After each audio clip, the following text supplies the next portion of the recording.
Ni al presidente Trump, seamos honestos, ni al presidente Trump ni al presidente Petro, nadie, ningún funcionario que ellos nombren en sus gobiernos tiene esa capacidad. Por eso, los equipos que tienen la experiencia y los años trabajando en las dos cancillerías son los que hacen el trabajo. Porque ninguno de esos dos presidentes, ni Trump ni Petro, escuchan a nadie. Pero ellos dos van a seguir igual y no le van a hacer caso a nadie, ni van a escuchar a nadie. Ni a Rubio, allá en Estados Unidos, ni a Laura Sarabia, ni a Jesucristo que nazca y se ponga de canciller en Colombia. Petro tampoco le hará mucho caso.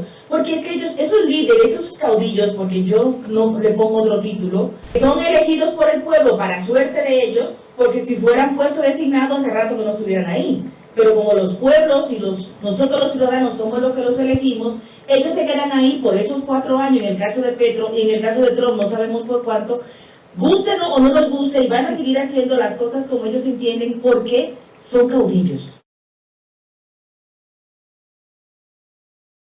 Quisiéramos saber cómo va evolucionando el estado de salud del senador, que como todos sabemos aquí en la República Dominicana que fue víctima de un atentado que casi le cuesta la muerte, que todavía no estamos seguros, aunque rogamos que sobreviva. Y ya la Fundación Santa Fe, la clínica donde está recluido, ha dejado de emitir partes sobre el estado de salud de él y ha dicho que solamente lo hará en el momento en que se produzca una situación extraordinaria. ¿Cuál es la última información con relación a su estado de salud? Sí, ayer hubo unas declaraciones importantes de parte de la clínica y de la familia. Tuvo otra intervención el senador y digamos que está estable. Para no usar ya tanto la palabra crítica y reservada, cambiaron el término y eso es esperanzador, ¿no? Porque yo creo que aquí lo que prima es la esperanza y la fe de que ese señor se va a levantar de esa cama y que va a salir a la calle y que va a retomar su vida. Pero esas cosas no son tan sencillas, demora tiempo si la vida le devuelve la salud. Entonces, ayer esta última información es que está estable. Sigue en una situación crítica, para decirlo así, reservada, pero después de la intervención que le hicieron antes de ayer, está estable. Seguir esperando y seguir orando. No hay otro llamado, no hay otra reflexión que pueda resumir la situación de la salud del senador Líder Turbay, y que es una pena, y que como todos saben también falleció su abuela la semana pasada, quien era la madre de su madre, doña Diana Turbay, doña Nidia en este caso, ya una señora de 93 años que fue primera dama. Y la familia pues ha recibido muchos choques, ¿no? Muchos atropellos de la vida en este momento, ¿no? Con todo eso. Pero ellos son una familia muy resiliente y además una familia de mucha fe y presidencial. Imagínate, el presidente Turbay, abuelo del senador y todo lo demás, pues ellos tienen mucha fuerza emocional. Y ahí están los resultados. Se mantienen firmes y con mucha fe de que el senador se va a recuperar. Eso por un lado, ¿no? Ahora, lo político, no. Si quieren que hablemos de lo político porque está un poco caliente. Carol, precisamente en el mundo de la política, vimos ayer que renunció la canciller Laura Sarabia del gobierno de Petro. ¿Qué está ocurriendo en ese ámbito? Cuéntanos. Hola, mi Daisy Bella. Hola, mi amor. Caliente. Es decir, Laura, para que la gente se ponga un poco en contexto, Laura Sarabia ha sido la mujer que le ha hablado al oído al presidente Petro durante estos 3 años. Ella viene, digamos, de la oposición, ya no viene del pacto histórico, del partido donde ha estado el presidente Petro, ni del Polo Democrático, sino más bien de la derecha. Es una mujer muy joven que apenas tiene 31 años y que ha ocupado los puestos más importantes, la mujer más poderosa, así le dicen, en Colombia en estos últimos 3 años. Pero parece que o se agotó, ¿sí? Porque el poder agota y el ejercicio de todo eso agota, o está ya haciendo tienda aparte para el próximo presidente. Aquí estoy especulando, pero ya yo analizando cómo es la situación política en Colombia, que así actúan los políticos, dejan un charco para meterse al otro, lo más seguro es que por ahí está la cosa, porque uno de sus aliados o varios de sus jefes, para decirlo así, políticos, se van a candidatear a ser presidente. Eso es especulación. Pero en conclusión, realmente yo creo que lo que detonó la situación fue que ella renunciara, que ella dio unas declaraciones hace un par de días sobre los pasaportes en Colombia. Los pasaportes en Colombia en los últimos años han dado muchos problemas, cuando eso era algo superado desde hacía mucho tiempo, por una empresa que las visita y que lo prepara y todo lo demás. Ella dijo que iba a ser la misma por la experiencia que tiene, pero el nuevo jefe de gabinete, supuestamente por orden del presidente Petro, para contradecirle a ella, le dijo al otro señor, al jefe de gabinete, al pastor Sade, que usara a la imprenta colombiana, una empresa, una institución del Estado colombiano, en alianza con Portugal. Eso no es tan sencillo, porque separaría toda la producción de pasaportes, porque no tiene la estructura y nada de eso. Parece que esa fue la gota que rebosó la copa de la canciller y terminó renunciando, pero a todas estas, ella está fuera del país. Ella está en Europa con el presidente Petro, está inaugurando la embajada en Praga. El presidente, como ustedes saben, está allá en Sevilla, en ese encuentro de presidentes y de líderes. Entonces, todo esto ha sido por Twitter. Es la peor parte, ¿no? Porque la política hoy en día que se lleve a las redes sociales, pero ven acá, yo no sé en qué momento pasó eso, pero esa es la verdad.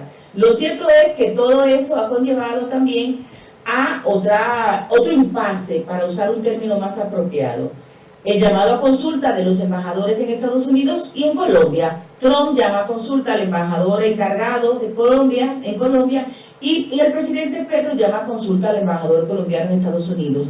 Todo esto producto de las acusaciones que seguro ustedes deben saber que hizo el ex canciller, que supuestamente se reúne con representantes y senadores de Estados Unidos para boicotear el gobierno de Petro y hacer supuestamente un golpe de Estado. El presidente Petro mandó incluso hasta una demanda a la fiscalía, al ex canciller, para que aclaren esa situación. Trump le llegó esa noticia y mandó a consulta. Y en este momento hay un impasse entre los dos países que, como ustedes saben, viene desde hace días, pero como que ahora se volvió a arreciar un poco y están los ánimos muy caldeados. Más o menos de la palabra. Le deseo, vimos el tweet que envió Petro a Laura, dijo: te deseo toda la suerte, y también la calificó como una hormiguita trabajadora. Lo es que esa chica es impresionante. Sí, yo no le tenía fe, porque una mujer tan joven, llegó al gobierno a los 27 años embarazada, sí, con el presidente Petro. Es una mujer muy joven que no tenía experiencia, pero la muchachita es una bomba atómica, es capaz de hacer todo. En la crisis de enero con Estados Unidos, ella fue una pieza clave para que se reconciliaran y por lo menos haya diálogos de paz. En este momento, yo me imagino que la pobre debe estar cansada, y con este impasse que está pasando nuevamente, yo creo que ella no quiere seguir en ese trote.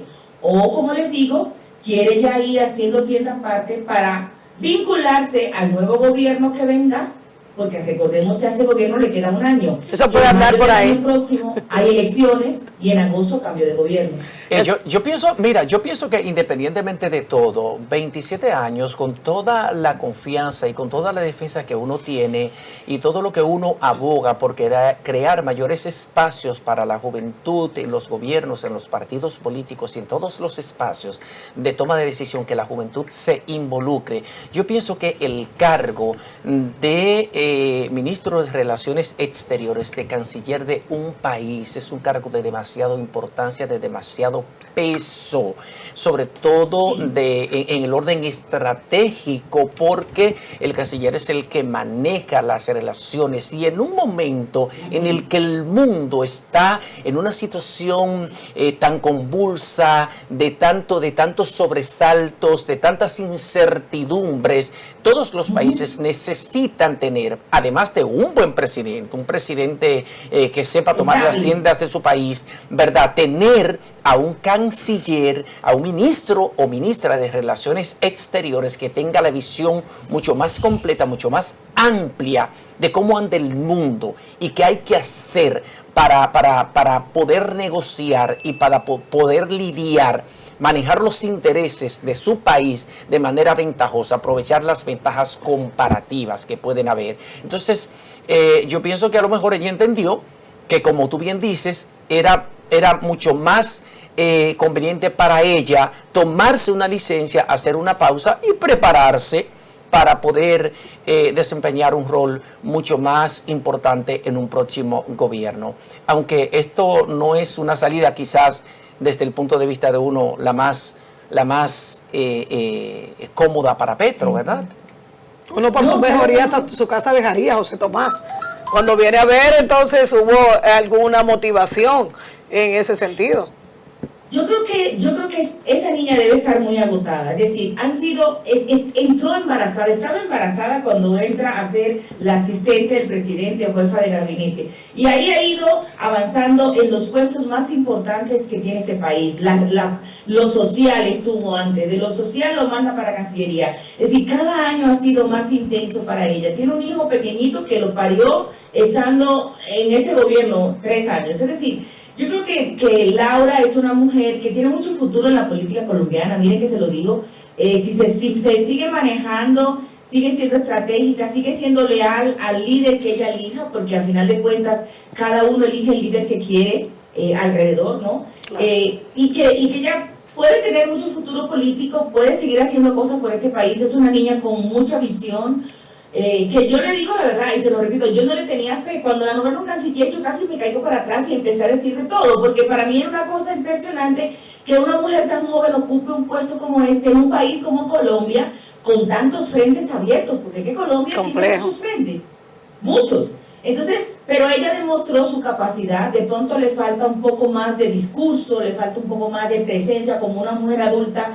que necesita ese puesto, pero eso se construye poco a poco, eso se construye con el camino y ella tiene toda la base para eso. Lo cierto es que el impasse que está viviendo Colombia y Estados Unidos en este momento, por todas esas acusaciones que dio el presidente Petro de que el ex canciller se reúne con los senadores de Estados Unidos para causar un golpe de Estado, eso le llega a Trump y Trump se pone bravito. Y hay que ver, señores, entre Trump y Petro, como diríamos en Colombia, al diablo que escoja, porque es que los dos son incendiarios. A los dos les gusta los medios de comunicación, les gusta hablar, les gusta ser contestatario. Y era de esperarse que estos impases entre estos dos países poderosos, porque Colombia es un país también poderoso, pasaran y las relaciones se subieran estropeadas como están ahora, pero que yo entiendo que hay mucha gente capaz alrededor que va a tratar de que por lo menos la relación funcione. Así los dos presidentes sigan diciéndose cosas, insultándose por Twitter, y Petro diciendo que no se va a arrodillar, y Trump diciéndole que Petro es un asesino. De alguna manera los expertos, los que trabajan las relaciones bilaterales, realmente van a hacer su trabajo para que la cosa funcione y terminemos este gobierno que le queda un año de la mejor manera. En un año volvemos a hablar, cuando ya seguro el presidente Petro no estará, porque recuerden que en Colombia no hay reelección. Por eso te decía, Carol, la importancia que tiene la posición para cualquier país de canciller, de ministro de Relaciones Exteriores, porque independientemente de que los dos presidentes estén enfrascados en una discusión, que más que un debate por los intereses de sus países, Colombia y Estados Unidos, también hay un ingrediente de ego de ambas partes. Entonces, en esos momentos en que dos países están enfrascados en una discusión, en una confrontación, es importante el juego de la diplomacia, porque la diplomacia tiene una manera distinta de dirimir las divergencias con base al diálogo, con base al respeto, a la moderación, a posiciones más sosegadas. Los presidentes tienen un discurso incendiario, pero los cancilleres están formados para dirimir las divergencias y estas controversias por la vía del diálogo, de la concertación, de la moderación y del entendimiento.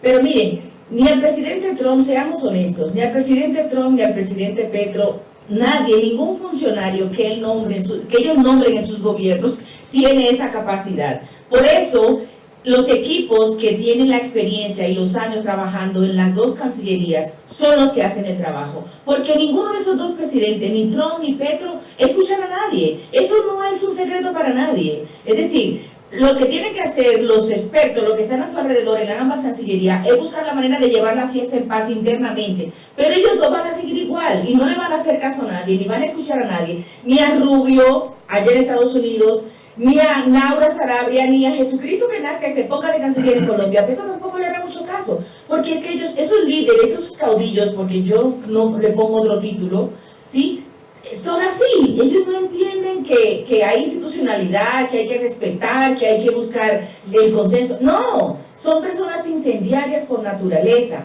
que son elegidos por el pueblo para suerte de ellos, porque si fueran puestos designados hace rato que no estuvieran ahí. Pero como los pueblos y nosotros los ciudadanos somos los que los elegimos, ellos se quedan ahí por esos 4 años, en el caso de Petro, y en el caso de Trump no sabemos por cuánto, gusten o no nos guste, y van a seguir haciendo las cosas como ellos entienden, porque son caudillos. Y los caudillos son así. Carol, en esta crisis diplomática que tienen los Estados Unidos con Colombia, hay informaciones que revelan de que algunos miembros del gabinete que encabeza Petro le han retirado la visa, ¿es cierto? Todavía eso no está confirmado. Justamente hace un rato, la suerte para mí que estoy acá, ¿no? Y que puedo tener las fuentes, y yo creo que ese es el aporte que yo hago al periodismo dominicano de Colombia, porque eso es lo importante que es. Decía el vicecanciller encargado en este momento que esa información es especulación, que todavía no se ha notificado a nadie, que él hizo las investigaciones ayer porque llegó una supuesta lista de que había cancelado visas, sobre todo a los funcionarios que han sido anteriormente miembros del extinguido M-19, recordemos la guerrilla a la que perteneció el presidente Petro, y que hay muchos funcionarios que fueron de esa guerrilla y que son altos funcionarios. Entonces decía el canciller encargado, vicecanciller, que hasta este momento esa lista es pura especulación, que no ha llegado ninguna lista de nadie. Puede pasar, porque sabemos que hay unos antecedentes en Colombia con ese asunto de que Estados Unidos le quita la visa, y incluso se la quitó al presidente Samper. Eso no es nuevo, ¿no? Pero que hasta este momento esa supuesta lista de cancelaciones de visa a funcionarios no existe, así que esperemos que así sea, porque eso lo que hace es agraviar la cosa. Y en este momento lo que hay es que desescalar esos impases o esos de acuerdo, para que Colombia y Estados Unidos sigan fluyendo de la mejor manera. Que los expertos se encarguen de que esa relación fluya, así los dos grandes líderes, los dos presidentes, sigan siendo como son, hablando en Twitter 24 horas al día e insultándose y diciéndose de todo. Porque por encima de eso estén los pueblos. En el entendido de que Twitter es para desahogarse y poner opinión y no necesariamente para gobernar. Exacto, totalmente. El gobernar, yo creo que ellos tienen su estilo de gobernar, ellos lo hacen, tanto el presidente Trump como el presidente Petro. Yo entiendo que tienen las mejores intenciones para su país, eso no se discute. El punto son las formas, ¿no? Y el punto es lo incendiarios y estridentes que son ambos, que a todos nos choca, porque no estamos acostumbrados a presidentes tan ruidosos, para decirlo de alguna manera, ¿no? Sí, hola, ¿qué tal, Carol? Roberto Monclús. Roberto, un abrazo, cariño. Desde Santo Domingo, la tierra del merengue y la bachata. Oye bien lo Roberto, que te voy a quiere preguntar. una colombiana, me dijo. Sí, quiero tempranito. Hoy amanecí en un deseo de una colombiana. Mira. Hoy es viernes. Sí. Los viernes se puede todo. Pero es que me lo merezco, ¿no? Mira, aquí estoy leyendo que para irnos hacia el cono sur, sobre todo Argentina, que se encuentra allá Lula da Silva, el presidente brasileño, que es mi ídolo, ¿no? Desde el cono sur, está visitando a la presidente Cristina Fernández, y le está diciendo aquí en un tuit que eche el pleito, que gane, que salga victoriosa en esta litis judicial que tiene y este arresto domiciliario. ¿Qué dice la prensa colombiana o la clase política sobre esta situación? Bueno, el presidente Lula, recordemos que tiene muchos fans acá también en Colombia, ¿no? De hecho, el presidente Petro es su mayor fan. Si tú y yo somos fan de Petro, Roberto, sí. Si tú y yo somos fan de Lula, el presidente Petro es mucho más. Sí. Es decir, en los encuentros que yo he tenido la oportunidad de verlos a ellos dos, al presidente Petro se le sale la babita cuando ve al presidente Lula. Porque el presidente Lula nos inspira a todos. Era como Mojica, ¿no? Que nos inspira esa vocación de servicio. Y recordemos también el grupo de Puebla, ¿no? Al que pertenece el presidente Lula, al que pertenece el expresidente Samper, y por supuesto también de una manera u otra el presidente Petro y la presidenta Cristina Fernández, que está pasando por un momento difícil, que no es más que un acoso político, ¿no? Y que un arresto político, y que seguramente ya va a seguir siendo Petro, porque ese señor es una guerrera, sin lugar a dudas, pero tiene mucho en su contra, ¿no? El presidente Milei, sin lugar a dudas, todo viniendo de Macri, porque yo no creo que el real líder de la Argentina sea Milei, sino Macri. El expresidente Macri para mí es el líder de la Argentina en este momento, que es un poco más moderado de palabras, pero que es un tipo sumamente conservador y de ultraderecha.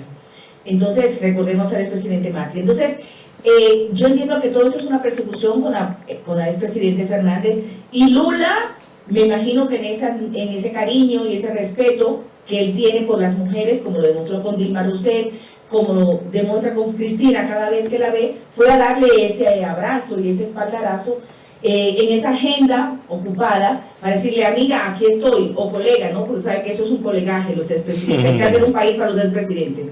Entonces, me imagino que en ese cariño fue a darle ese espaldarazo a la presidenta Fernández para decirle, fuerza y fe que tú sales de esto, que los problemas políticos se acaban, pero las personas siguen. Yo me imagino interpretando. Realmente los líderes en Colombia no han hablado mucho de ese tema, porque creo que Colombia está envuelto en muchos problemas en este momento y la política exterior o como esté pasando fuera de Colombia como que no es la prioridad. Pero entendiendo cómo actúan los suramericanos, cómo es el presidente Lula, cómo actúa ese grupo de Puebla en esa solidaridad que tiene, seguramente esa es la intención, que la expresidenta Fernández sienta el apoyo de su amigo y de su colega Lula en este momento tan difícil que está pasando. Carol, muchas gracias por esta mirada no solamente a Colombia, sino a lo que está pasando en el Cono Sur. Siempre son edificantes tus intervenciones aquí en Matutino Su Mundo. Deseamos que tengas un feliz fin de semana y que te mantengas siempre bella e inteligente. Un abrazo para todos, se les quiere, nos vemos pronto. Y que recibas a Monclús por allá. Sí, está bien.